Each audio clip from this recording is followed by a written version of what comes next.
Podcast ini spesial dibawakan untukmu oleh Remote Worker Indonesia, sebuah platform mentoring untuk menembus remote work.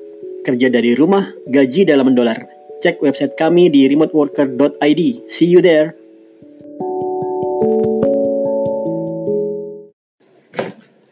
Pagi semua, saya akan mencoba merutinkan podcast ini. Mungkin Senin pagi atau pokoknya pagi. Oke. Kali ini saya akan membahas sesuatu yang mungkin sedikit filosofis, yaitu tentang waktu. Manusia itu makhluk yang fana, yang akan gak ada lagi setelah sebelumnya ada. Sehingga yang hakikat pada dirinya sesungguhnya hanya waktu. Begitu waktu menjadi milikmu, maka kamu sendiri berada pada alur keabadian. Agak panjang ya, agak mendalam. Tapi coba pikir seperti ini. Kalau kamu waktumu diperbudak oleh orang lain, yaitu waktumu diatur oleh orang lain. Saya bicara tentang on-site 9 to 5, yaitu kamu harus bangun jam sekian, berangkat ke tempat ini dan pulang jam sekian. Sesuatu yang menjadi esensimu, yaitu keabadian terhadap waktu tadi, sudah menjadi bukan milikmu lagi. Kamu dimiliki oleh orang lain yang mengatur waktumu. Depend terhadap orangnya. Kalau saya sendiri merasakan hal seperti itu terasa nggak nyaman di hati. Juga rasanya ada orang yang mengatur padahal kita sudah lulus kuliah, sudah 20, 30 atau mungkin 40 tahun, rasanya nggak asik banget. Yang asik itu adalah begitu saya bangun pagi, waktu menjadi milik saya. Apakah saya memilih tidur, bekerja, atau berolahraga? Apakah saat itu saya ingin di rumah, ke mall, atau co-working space, atau jalan-jalan, atau membangun bisnis, itu urusan saya. Nggak ada orang yang akan komplain kenapa kamu terlambat 10 menit, kenapa kamu terlambat 15 menit. Nah, tapi kenapa terjadi hal seperti ini? Yaitu kenapa ada kita, banyak dari kita, atau justru mainstream dari budaya manusia, menukar waktu yang abadi dengan diatur oleh orang lain. Jawabannya adalah masalah ekonomi, yaitu kehidupan di dunia ini berputar pada uang. Anda boleh menolak, nggak, uang itu bukan hal yang utama. Iya, uang bukan hal yang utama, tapi hal-hal yang utama kadang-kadang hanya bisa didapat oleh uang.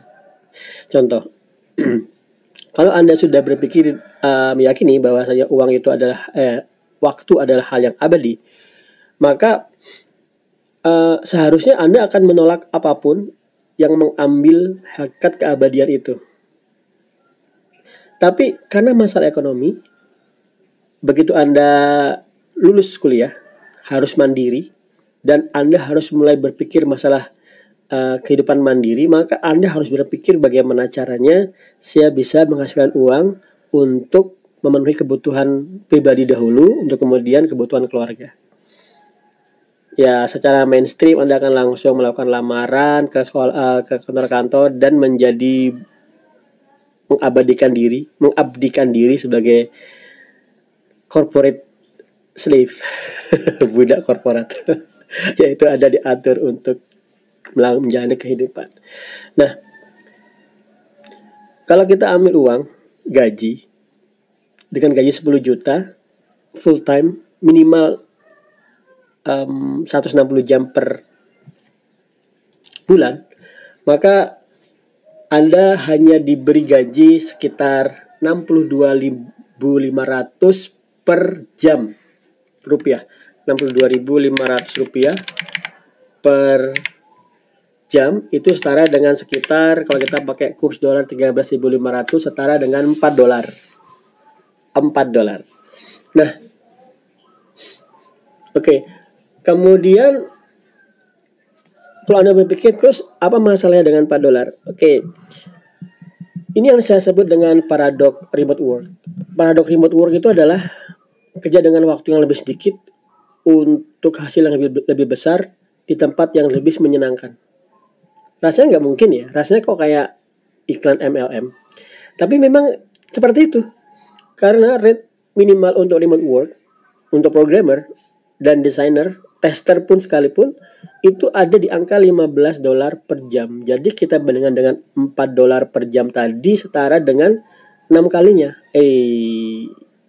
4 sampai 5 kalinya.